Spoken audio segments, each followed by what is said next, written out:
schedule and an agenda, and then I went totally off script because I felt like people I knew would be joining in over the first few minutes. So I decided to have people kind of do a shout out of who they are and what they're doing first. So thanks, Kevin, for preparing it.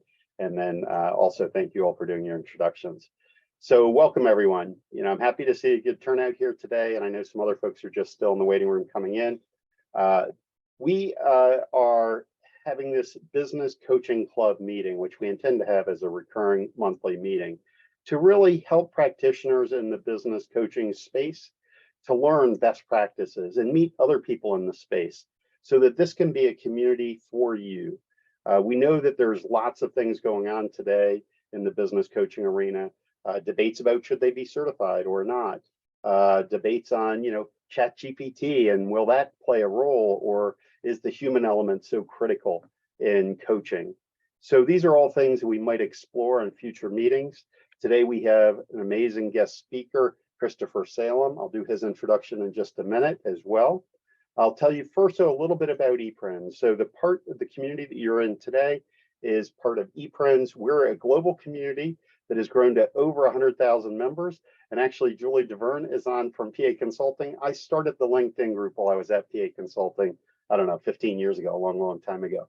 And it has now grown to over 100,000 members. So I attribute a little bit of this success to PA because they introduced me to LinkedIn at the time when it was still early.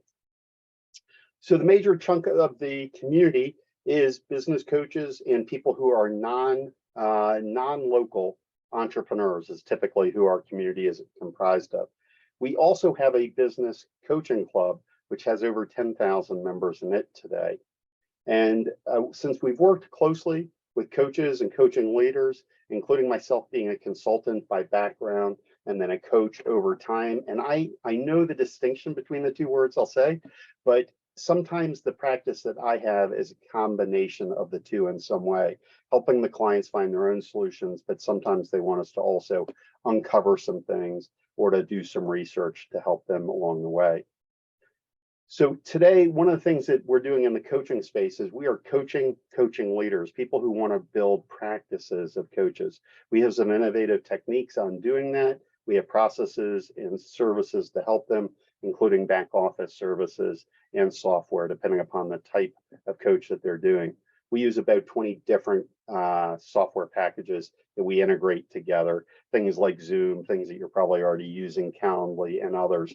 But we're taking things off the plate of coaches so they don't have to spend most of their time doing those things rather than doing the things they love to do. Most coaches love to spend time with their clients, and they also, if they're successful, have some skill at developing new clients.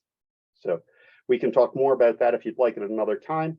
But what I'd like to move into today is coaching best practices, choosing persistence over impatience. That's our primary topic. We will have a couple of breakout rooms. That session will be about 15 to maybe 20 minutes. We'll have some Q&A after that. Then we'll move into breakout rooms where you get the chance to know each other a little bit better. The brief intro just gives you a sense for who's in the room. And so I'd like to welcome Chris Salem, an accomplished business acceleration strategist, a keynote speaker, and an award-winning author to the main stage. With his expertise in fostering better workplace environments and boosting business performance, Chris has empowered numerous business owners and leaders to transform their businesses from ordinary to extraordinary. As an international best-selling author and radio show host, he has shared his insights with a wide audience, including the likes of organizations like JP Morgan, Chase, Oracle, and the US Senate. Today, Chris joins us to share his expertise in resolving the root causes of challenges that create sustainable success. Let's give Chris a warm welcome. Welcome to the main stage, Chris. Well, David, thank you so much. And I want to also give kudos to Kevin for putting this all together. And it is a pleasure to be here serving Eprenz and all the great things that you're doing. And today we're going to be sharing some insights of no matter where you are in your business, whether if you're a business coach, a consultant, or you're an entrepreneur and just in general, no matter where you are in your business, the reality is we always have to go back to the basics. As the late, great Kobe Bryant used to say when somebody asked him about his success in basketball, he would always go back that it went back to the basics, the foundation, meaning that when he would be at the basketball court at 3 a.m. in the morning, and he would be doing basic drills like layups, free throws, and so on, things that you learn in third grade when you start basketball, if that was a sport that was, that gravitated towards you. We're going to talk a little bit about today about the importance of persistence and how this will help people, no matter where they are in their business, to forge ahead, to achieve sustainability and whatever success means to you. So we're going to be sharing a lot of things about what the foundation is, how you could go about, adapting and adopting these processes to move ahead in your business. So we're going to go to the next slide. So I like to ask everybody with, of course, you don't have to come off, and vocalize this, but just ask to yourself, what is persistence? When you think about persistence, what does that mean to you? Think about it from your own personal experience up to this point and where you are moving forward. What does that mean to you? Take about 10, 15 seconds to think about that and maybe write something down for yourself.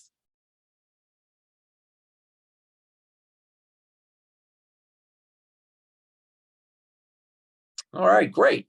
So whatever you've chosen for yourself, we're going to kind of go back after this session is over and kind of look at what you think now persistence will be for you moving forward. So we're going to go to the next slide and we're going to take a look at what persistence is. So when you look at persistence, I'd like you to read on the slide the paragraph and then what stands out for you. Now, you notice that Angela Duckworth, she is the pioneer of the term grit. You probably heard that four-letter word grit, something that, again, resilience comes to mind when I think of that word. How do we embrace challenges and look at obstacles and problems as opportunities to grow? But what stands out for you when you read that paragraph there? Write that down for yourself. I'll give everybody like about 10 seconds more to kind of look at that and write something down for yourself.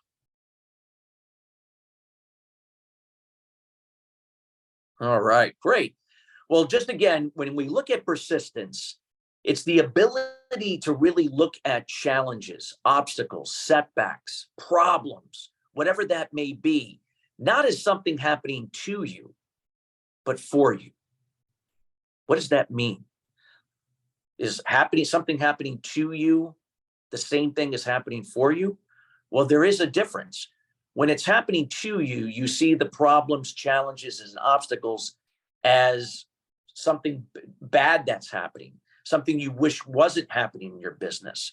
Instead of when it's happening for you, it's preparing you for something even better. Now, I'd like you to think about this from this perspective. When things are not going well, and when time passes and you've achieved a goal, and you ask yourself, wow, would I have achieved that goal or that milestone had I not gone through that challenge? See, the reality is, it's through challenges, obstacles, and setbacks of how we achieve success. What if everything could go right in your business? Everything could go right in your life? What would eventually happen? Would you move forward? Probably not. We would become complacent and eventually bored. And then we would eventually not move forward. But if we're continually stretching ourselves, not straining or burning out, but stretching ourselves, coming out of our comfort zone each and every day, taking baby steps, that's where patience comes in. One step at a time, and seeing challenges and opportunities and setbacks as blessings to move forward. It's only through challenges and obstacles that we can grow, that we can expand and move forward. So how do we go about looking at challenges and obstacles through persistence as happening for you? So we're going to go to the next slide and take a look at how we can start doing that differently. Well, it all starts with how we think. How you think is going to impact the growth in your business. See, how you think in the moment, rather in the past and the future, will determine how you be to be it, then to become it. And then when you become it on a daily basis, you begin to do things differently. And as you do things differently, you begin to achieve bigger and better results. So it's a way of shifting our mind away from the past and the future, tied to expectations, to outcomes. It's okay to visualize what you're striving to achieve. But if you get tied up emotionally to the outcome, you get lost in the process, or there may not be a process at all. When you are in the past and the future, you're operating from fear. And when you operate from fear, that creates stress and anxiety, a feeling of overwhelmness, frustration, and eventually long-term anger. This is the ability that when we can begin to think in the moment from intentions rather than expectations, it changes our whole thinking process. And when we can think from intentions, we can know we can control that. Can we control situations and things in other people from expectations? Ask yourself that. No.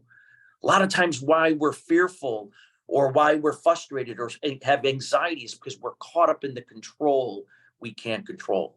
But when we can begin to learn to think in the moment from intention rather than expectation, trusting the process, focusing on what you can control, letting go of what you can't, that's where the magic happens. And we're going to take a look at how that magic can happen. And we're going to look at the next slide and see how we can go about doing that. So we're going to talk about the cornerstones of mental toughness to be persistent.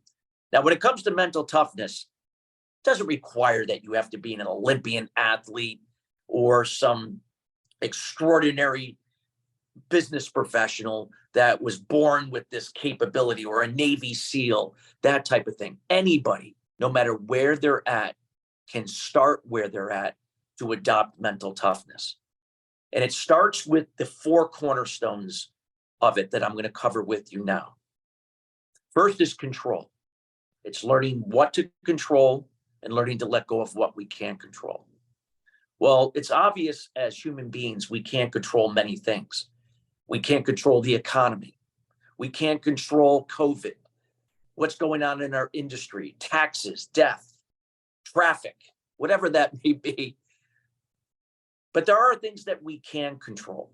And there are 5 things that we can control. And please, if you have a pen and paper, or if you can type this into your computer, this is the game changer that I'm going to explain and share with you. And you get to decide what that means to you.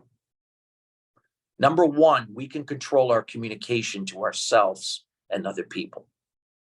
So to ourselves, ask yourself, how are you talking to yourself each and every day? Is it from your inner champion or your inner critic, or a combination of both? But which one are you listening more to? If you are listening more to your inner critic, like I did back in the day for the first 30 years of my life, that inner voice, that inner critic began to align me more with my self-limiting beliefs. And as a result of that, that impacted my communication, how I communicated to myself or my inner critic. How did that project to other people? Well, that showed up in 2 different communication styles that I showed up with others. I could be passive and I could be aggressive with my communication styles. When I was passive, I was a yes person. I would say yes to a lot of people because my goal was if I could help you, then you would validate me. Why was I looking for validation? No, I'll go back to the next slide. Yep. Why was I looking for validation? Well, because I didn't get it growing up from my father. And because I had that lack of validation growing up from my father, I didn't really know where I belonged. So I went out of my way to please and enable others in order to seek that validation. Now, I didn't know that at the time. I didn't even know what validation was. I just knew I required people to approve me. This shows up in many people worldwide. A lot of times they don't even know this subconsciously. It's happening subconsciously. But when you go out of your way to please and enable others in a passive way, you're not really helping them. You're keeping them stagnated in their ways, and you only to exhaust you in your efforts. You're operating caught up in expectations that go unfulfilled, either for yourself and by other people. When I was aggressive, I was a perfectionist. I had a hard time delegating. I had a hard time asking people to do certain things because they could never do it to my level of satisfaction. Now, where did I get that? That was a self-limiting belief from my mother, who was a perfectionist. And when it wasn't done right, she would do it for me. She enabled me. So you can see that it took me, for the first 30 years, it was very rough being a passive-aggressive communicator. And as a result of that, I had to undo this way of thinking over a 5-year period to learn how to become more assertive in my communication, which is an interdependent style of communication versus a codependent that you find in passive-aggressive communicators. I learned to be more specific, clear, and concise with my communication. Now, I couldn't control what somebody else was going to perceive what I said, but I could control what I said, no matter if I were the sender or the receiver. I made sure that I was specific, clear, and concise, so there would be very, very little room for assumption and speculation, which is found in most communication, why things go unfulfilled, and very little room for expectations to fall through the cracks, even though I operated from intentions, not from expectations. But we can control that. We can make that shift. Number 2 is our behavior. Is our behavior in alignment with our communication? Are you moving away from passive-aggressive behavior to assertive behavior that aligns with your communication? We can control that. Number 3 is our attitude. As we talked about earlier, it's happening for you, not to you. When it happens to you, you are the victim. You find excuses. You point the finger. You tend to procrastinate and seek the answers outside of yourself rather than from within. Rather than seeing challenges and obstacles, as we talked about earlier, is happening for you as part of the growth process to move forward in your business and personal success. Number 4 is our emotions. We can control our emotions, how we respond to situations and people rather than react to it. When somebody comes to you and stimulates something that can maybe make you angry, upset, or frustrated, you have a choice. You might feel angry, and that's okay. Honor that. But you don't have to react from it. You can pause and take a deep breath. Perhaps you remove yourself and come back 10 minutes later, or sleep on it and come back the next day before you reply to that email or confront somebody. But we can choose to respond from a secondary emotion, one that is positive rather than negative from that anger. We can control that. And that's also a game changer in how we work with situations and handle situations and other people. And number 5 is our action. We can control our action every day. You have the choice to show up and be consistent to what you can control and maximize it. Now, when we can control those 5 things and let go of the things we can't control, in this case, those same 5 things in other people, because we can't control other people, it's a big difference in how we see situations and how we interact with other people. We're not caught up in the control we can't control, and we're not caught up in other people and expectations. We're focused on intentions in the moment, trusting the process that will lead to the results we seek. Number 2 is the commitment to the mental toughness. How we can commit to the process. How we have the ability that when we can commit and do things on a daily basis, maybe adopt a daily routine where we get up at a certain time. We meditate, we journal, we work out, we read, whatever that may be for you, something that's consistent that you commit to will show up in your habits and disciplines in your business as well. Number 3 is challenge. We talked about that earlier, seeing challenges happening for you, not to you. And confidence is just a byproduct of that. Your level of confidence will be a byproduct of how you think to be, to become, to do, and have when we can adopt the 4 cornerstones of mental toughness. We're going to move to the next slide. Now, anything worth striving for with persistence requires patience. It's a process. Again, focusing on what we can control, letting go of what we can't. But if we just get caught up in our goals and objectives in itself, more than likely, things are going to fall through the cracks.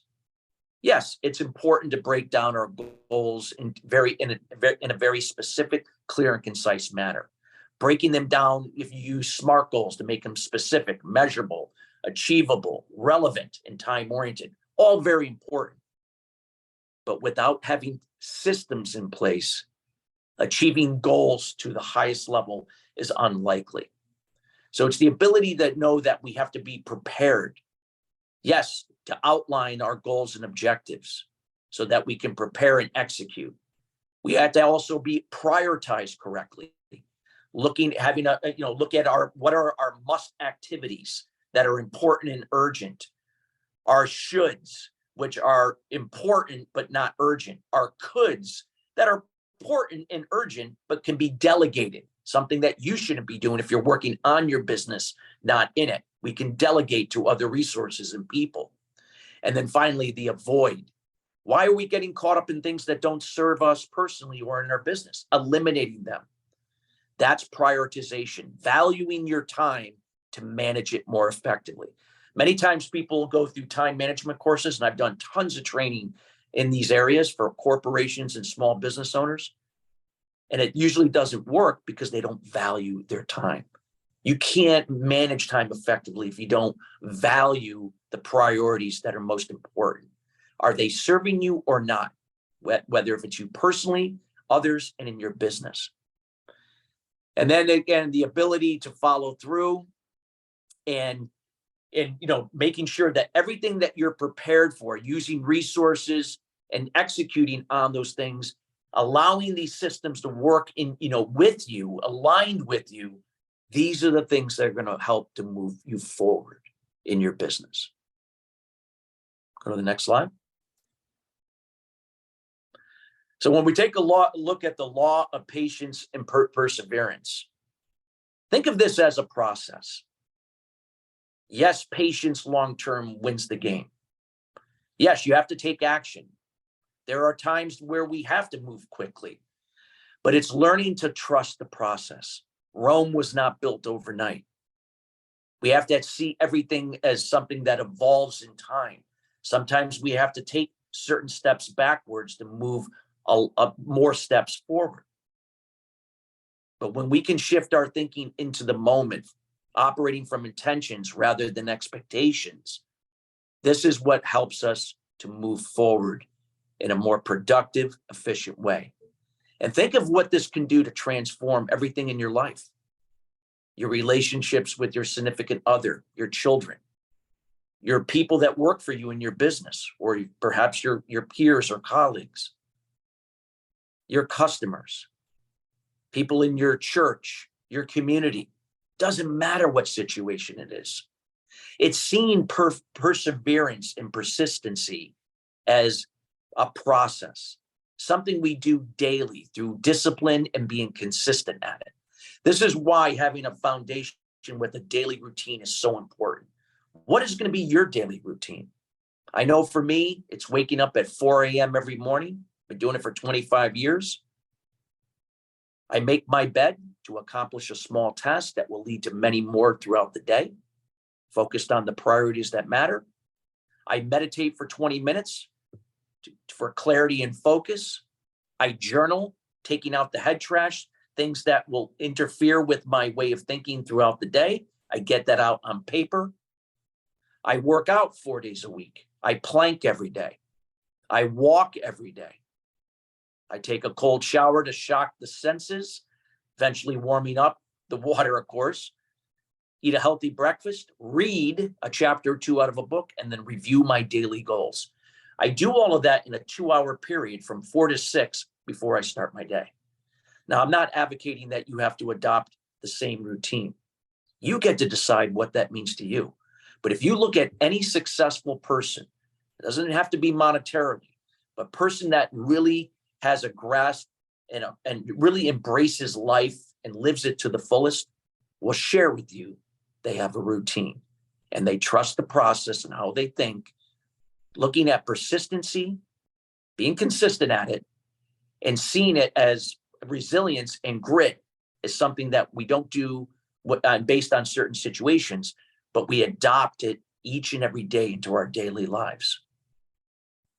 So I ask you as we conclude here, what can you do differently from what's been shared that you can adopt patience and persistency into your daily life to move your personal success and business to the next level? What one thing can you do today, just one thing, to make that happen? We'll go to the next slide and we're going to conclude here. I want to thank everybody for being here. If you have any questions whatsoever, this is my contact information here.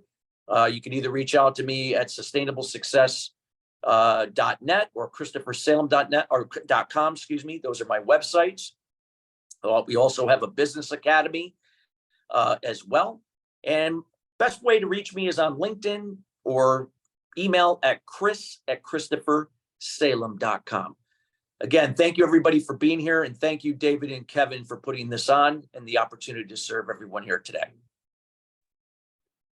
Awesome, Christopher. Loved it. Thought you had some amazing insights there. I love it. You know, the grit and not what's happening for or against you, kind of, but what's happening for you. I think that's an awesome insight, way to kind of put it together. And then I also loved your 5 points as well around being responsible for how you communicate, how you receive it, the attitude of happening to you, for you, instead of to you. Sorry, because I keep messing that one up. And then the emotions, and then the control over our actions. So those were all some great insights. And I think they're really good lessons for coaches, as the folks in the room are business coaches, how we look at things that are happening in the world around us. So really well done. So what's coming up next in this room is we will do 2 breakout sessions. One of them will ask you to share the answer to what Christopher asked at the end, which is, you know, what one action can you take today? Okay, so we'll end up doing, I'm just giving an alert to my team that's controlling the rooms. We'll do 2 rooms, basically with half the room in each, okay? And then we're also going to have a chance right now to ask Christopher some more questions. So that's what's coming up immediately next. Then we'll do 2 breakout rooms, each of about 8 minutes. And we will try to get you out on time, right at the top of the hour in most of the world and the bottom of the hour in India. Okay, so does anyone have any questions for Christopher that they wanted to ask? Clarifications? Okay, so I have one. The second one I wasn't totally clear of on the 5 items. So I got communications and responsibility, and I got the attitude, emotions, and control over actions. What was the second of those 5? Behavior. Okay, so it's communication, behavior? Yeah, communication, behavior, and then attitude, emotions, and then action. Oftentimes, like, you could hear when somebody can talk, but their behavior doesn't align with their communication. And a lot of times we don't realize that's very important aspect. So when our behavior is in alignment with our communication, we can be more effective. We can build better rapport with people, especially for sales professionals, especially if we are leading groups of people and we're looking to influence them, not persuade or convince them, but influence them, empower them to draw their own conclusion, to own their role and duties, to be part of the team for higher engagement, which will thus lend itself to higher productivity, higher retention, better efficiency, and of course, create more valuable customer experiences long-term as a result of it. Awesome. If anyone else has questions, they can either take themselves off mute or raise your hand or put it in the chat. 3 ways to ask questions if you'd like. I want to give you a chance to ask Christopher questions before we go into breakout rooms. You don't have to. Depesh, go ahead with your question. Hello, Christopher. Hello. So my name is Dipesh. So I was wondering, you're talking about persistence, right? So I was wondering, how can we relate persistence with the personality types? Because every person has a different kind of personality. We can generalize personality based on something, but there are some differences in each individual. So there are people who cannot develop persistence by their own. So how can we talk about this persistence for different kind of people, so that it will be Yes, yeah, easy there for are them? different types of people in terms of personality, and there are many personality assessments out there like DISC. You're going to have, people that are D's and I's, dominant influence, steadiness, and, conscientious, that type of thing. But with that being said, it's not, you have to be true to who you are. You have to be able to really, better understand your personality, understand your strengths and your weaknesses, because we all have them. And it's not about comparing ourselves to other people and what they're doing. It's about focusing on what you can do to be better than you were yesterday. It's not about being the best. It's about being your best. It's a more sustainable model for success. That's why you have teams that go to the postseason each and every year in sports. They don't necessarily have the most talented or skilled players like other teams. They are just, again, they show up to be their best. They communicate at a high level. Their behavior is consistent with their communication. They see things happening for them, not to them. They respond versus react to situations, and they take daily action. So I would say within your personality type is finding, like, what can you do to adapt to that personality type to, do things that will allow you to be better than you were yesterday. And there are going to be sometimes you're going to have setbacks. You may not be your best, but trusting the process to move forward. But just look within, Depeche. Don't be comparing yourself to other people. If you look to other people, look at it as a benchmark to see if you are making progress like them, but not comparing yourself to them, because their personality can be completely different. Their goals and objectives can be completely different. Just go within, trust your process. The key is showing up and doing it each and every day. What can you do to be better than you were yesterday, and adapting that to your personality type and where you desire to go. Thank you for the question, Thank Pat. you. Thank you. Christopher, we have time for one more question. Matt has his hand raised, and then we'll go into the breakout rooms. Go ahead, Matt. Real quick question, Christopher, and enjoyed everything that you shared. Thank you. When in your routine, do you do it, the 4 to 6 routine in the mornings? Do you do it on the weekends? And I was just curious, the mornings you're not working out, what you fill that time with? Absolutely. Great question, Matt. And yes, I do this 7 days a week, and I adapt to situations. Sometimes I can be on a plane flying from, I don't know, Asia back to the East Coast, and I just find a way. Like I'm in a hotel here in Orlando. I will adapt and do something here in the hotel room. Sometimes I've gone on planes into the back of the galley in the back and done planks, or I've walked up and down the aisle. And I don't care what people think. If they say, "What is this guy doing?" I mean, I'm doing my routine, and I just adapt. But yes, it is consistent. 7 days a week that I do it. Now, does that mean if you take a day off here and there, that's going to make or break you? No, but it's just like with anything, the more consistent that you can be, the more it's going to change the way you think. And that's going to reflect, and again, how our confidence level, where it's at, where it can be. And it's going to reflect in how we communicate to ourselves, the 5 areas that I covered. I just know that if I am not consistent in using discipline and being consistent with it each and every day, I could over time eventually default back to where I used to be back in the day. And I was all over the place, and I didn't have a system. I didn't have a routine, and I was just not in a good place. So what I'm advocating is you don't have to go to the extreme, but just be consistent. Start with one thing and then build up to another. Try one thing that can serve you. Do it for 30 days and then add another, and do it for 30 days and then add another. When you try to do everything all at once, it usually doesn't work. It's like somebody that has a New Year's resolution. I'm going to go to the gym this year and I'm going to lose 30 pounds. And then, it might be snowing that morning. I'm going to blow it off. I'll go tomorrow. And then tomorrow never comes. Discipline will never let you down. If you're waiting for motivation, you're going to be waiting for a long time. Intrinsic motivation is triggered over time through discipline, and being consistent. Thanks for that. To my team, I think we're going to go to a 6-minute breakout room, and we'll do another 6-minute breakout room after that. So the question to answer in your breakout room, do a brief introduction of yourself. Not everybody was in the room, just very, very quick.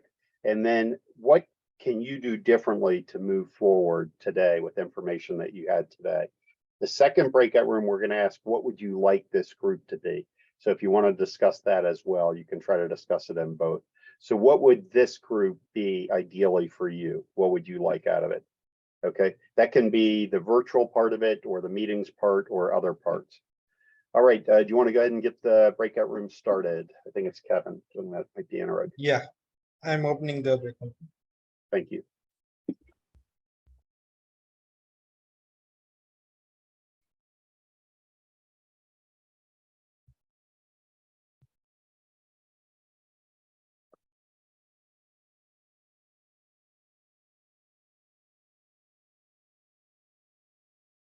Being here. So, my guy is here, going piano. So I guess who would like to go first?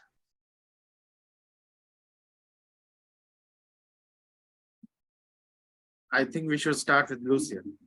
Okay, good idea. I didn't actually understand the assignment or the task. Oh, I so didn't- Lucia, basically what, like, based upon what what was shared and what you heard, what resonated with you, what could be one thing that you can do to take action today that will serve you to move yourself and your business forward, and then be an example to help others do the same, whether people work for you or clients that you influence each and every day? Yes. Okay. So the key word that I took was consistency, and that's something that I struggle with a lot here in business. And so I went ahead. I already went to ChatGPT to just get some tips on how to be consistent in exercising, in creating content and things like that. So consistency is what I want to actually apply. Oh, great. Thank you. Thank you for sharing. All right, Alan, you want to go next, then Maribel? Sure. Hi, everybody. Alan Goldberg here. I'm a franchise consultant. I sell, we have maybe 500 national franchise systems, and we align people with business opportunities that are a great fit. So it's kind of ironic that I'm in this world of consistency. Franchising is all about having a process and a system, yet I find I approach each day very, very haphazardly. I have a lengthy list of things to do and accomplish, never get to do them all. And I think the biggest enemy I fight with on a consistent basis is time, managing time better. And I think the one thing I could do to help my process become more consistent is block off my time, which I think would be a huge way to make sure I can attend to all my goals within a reasonable period of time. And I have a more consistent path that can get me to the goals that I've identified. So timing is really something I struggle with, and how to maximize more time from the day, I think, can result from being better about blocking my time and getting things done that I intended to for that day. Awesome, love it. Maribel, do you want to go? Sure. For me, I really loved that you spoke about intentions, not expectations, and operating from that lens, both in your thoughts, and in your actions.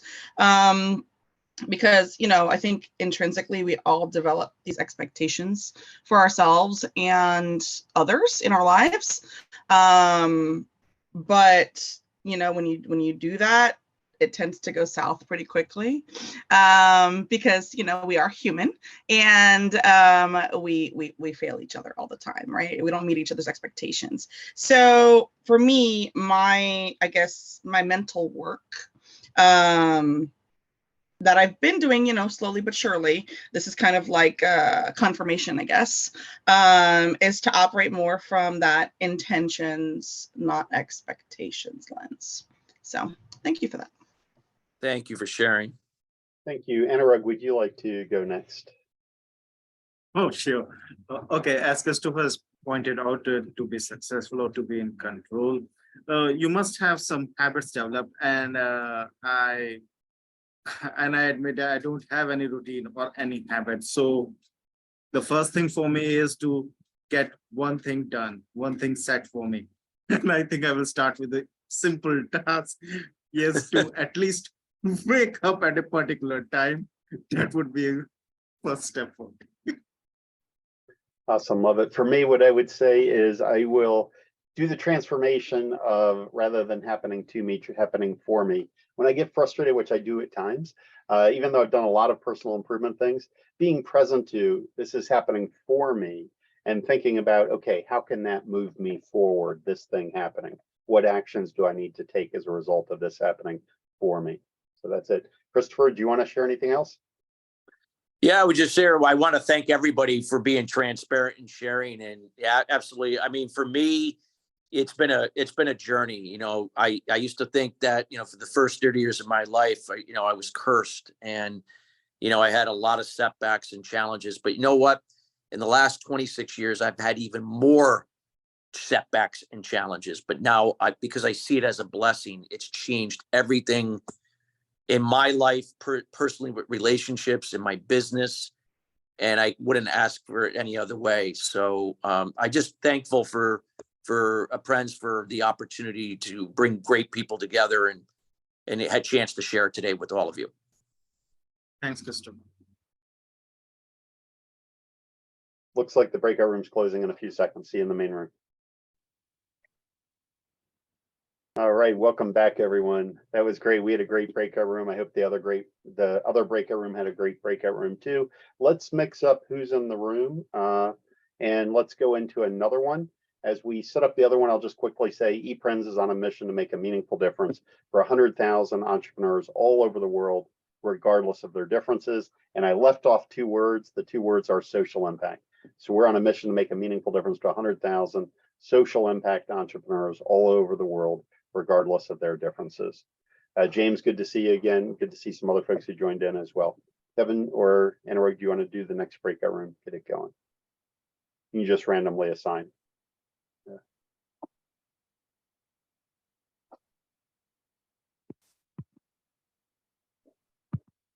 All right. And I think 6 minutes is what we have to get out on time.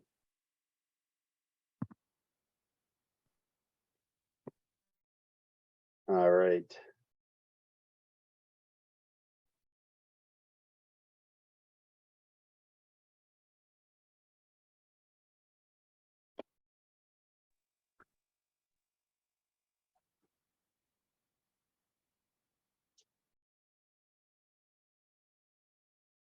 Some similar and some different, folks. That's good. So we have a mix of both. All right, so let's go ahead and do these. I'm gonna go ahead and lead off just to move it forward. Kenny, why don't you start? The topic for this is, again, you can reintroduce yourself to the room if you want. And then what would you like out of this club? What would make this really worthwhile for you? Okay, first one is an easy answer. My name is Kenny Erike. I'm a personal development coach specializing in both development within the context of a group and relationships, social, mostly. What would I like out of the group? I think that can help with distilling what your specific mission is. By your, I mean mine or whoever else is in the group, what they want to do, and introducing you to resources that can either help you grow within that mission or find allies to which you can help and be helped as well. Might be a little vague, but coming up with it on the spot. That's right. I love that. I love both the introduction to resources and allies. I like the concept, the wording of allies. Maribel, I have you next on the screen, then Lucia, then I have Depeche, and then James. Okay, well, I'm Maribel, everybody. I am a Reclaim Your Time and Creativity coaching consultant. I help people learn how to optimize their schedules, their days, etc., in order to make space for the new and exciting endeavors that they have or think they want to do in their life. One thing that, and it's kind of weird, but I'm gonna piggyback off what you just said. I like the idea of bringing together solutions, right? So putting together people who actively have a problem or an issue within their business, and joining them with those who know how to conquer or attack that problem. So just that relationship aspect of, hey, like there was a gentleman in our group that says he struggles with time management, right? Like time blocking and things like that. My newsletter that I have on LinkedIn has all kinds of freebies and things that deal with that, right? So like putting together people that could help others, like that kind of network setting, but it's like very intentional, not like haphazard. Awesome, that's great. And we'll keep these fairly short since we've got 6 people in about 3 minutes. So you did great, you all. Lucia and then Depeche. Okay. So my name is Lucia, and I'm a social entrepreneur. Currently, I'm working on launching a social innovation hub to support social entrepreneurs like me. We have a lot of challenges, just to help them have access to more resources, support, capital, and things that they need essentially. Out of this group, I'm thinking of the concept of masterminding for accountability and progress. Sometimes it's hard to connect with like-minded people that will actually help you. And I agree with the previous speakers, both of them. So mastermind is actually one of the expectations and at the same time intention for the group. Awesome, I love the responses on these things. Depeche, do you want to go ahead and do your introduction? And then James. Hello, everyone. So I am Dipesh and I specialize in listening. I provide listening services to people who are loneliness or who need listening ears to talk about anything that they are going through in their life. Let be it's their personal life, it's their professional life, or people who are seeking to like speak to someone and express themselves in a proper way. It can help them to calm down or get a sense of like belongingness. I think from this group, what I expect is like connecting people who means I would like connecting people who like who can help each other grow in their own businesses and move forward so that they can simultaneously go ahead. Excellent, thank you, Depeche. And James, do you want to do your introduction? Hey guys, David, it's always nice seeing you again. Good seeing you too. Well, actually, I can see you, but kind of see you. Sorry, I don't have my camera turned on right now. I'm actually in the car. So That's right. Good hearing anyway, you. guys, my name's James. I'm a business process automation consultant. I actually worked with David before, and what I do, I love helping out businesses figure out what process works for them and which platform fits that process to supplement or complement the people within that small or medium organization. And thank you, Christopher, for sharing your presentation. I think I love it. I just remembered something that I've seen earlier, which is without commitment, you'll never start. Without consistency, you'll never finish. So true. Thank you. We'll see you all on the other side, in the other room. And so just a moment here. Christopher, I didn't give you much of a chance to go, but I think we're going to run out of time. So. That's okay. No worries. All right, we're on the final minute, everyone. Thank you. Welcome back. Thank you for attending today. This meeting will be every month at the same time. We heard great suggestions in our breakout room as well, including using it as a mastermind, as a way to align with other people, as a way to learn about tools. I hope someone in the notes as to what people are looking for from the group. We had great suggestions. I appreciate it. We will try to do that next time. Maybe even we organize an extra half an hour or something for a mastermind or some way. So welcome everyone. Thanks for being here today. Thank you for your participation. If you have any questions or concerns, feel free to reach out to myself or anyone else on the team. Kevin, thank you very much for your role in organizing it. And Anurag, thank you for your role today. And a big thank you for being the speaker. What an awesome job. Loved your inspiration, loved your insights. Thank you all. Thank you. Thanks. Everyone. Thank you. Enjoyed it.